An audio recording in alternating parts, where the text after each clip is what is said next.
And I kept telling him to be calm. I'm right here with you. I'm not leaving you. And then he stopped breathing. An Austin runner cheats death with the quick action of his wife and fellow runners. Will Joyner collapsed near the finish line of the 3M half marathon. Tonight, he says one thing saved his life.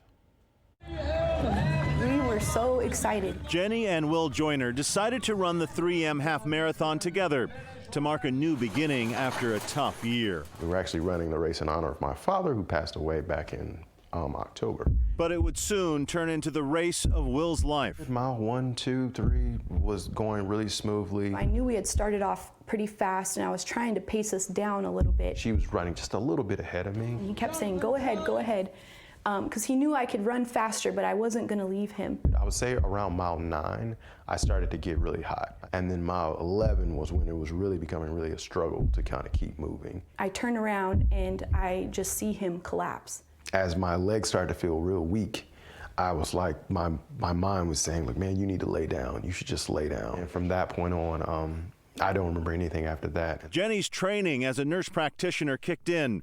She started giving Will rescue breaths and asked a bystander to check his pulse. And I said, is it less than 40? And he said, I don't have a pulse.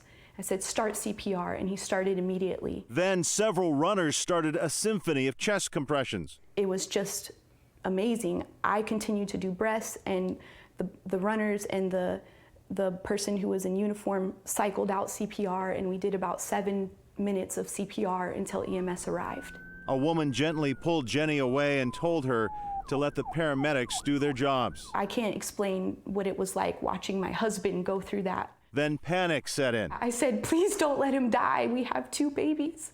We have a 4-year-old and a 2-year-old, and he's a dad, and he's my husband. Like, please don't let him die. And then the next thing I know, I was waking up in the hospital. Will's future looks bright, but he says looking back, there were warning signs he ignored. I had things like indigestion, chest pains, like heart palpitations, all things that I had typically like written off to like just eating bad food. With scarring on his heart, doctors told him he already had several small heart attacks before the race. And so on the outside it looked fine, but inside it was like a ticking time bomb that I had no idea was set to go off. Will says he is alive today because of CPR and the quick action of his wife and the other bystanders. Right when he stopped breathing, right when his heart stopped, someone intervened. I do believe that's why he's here.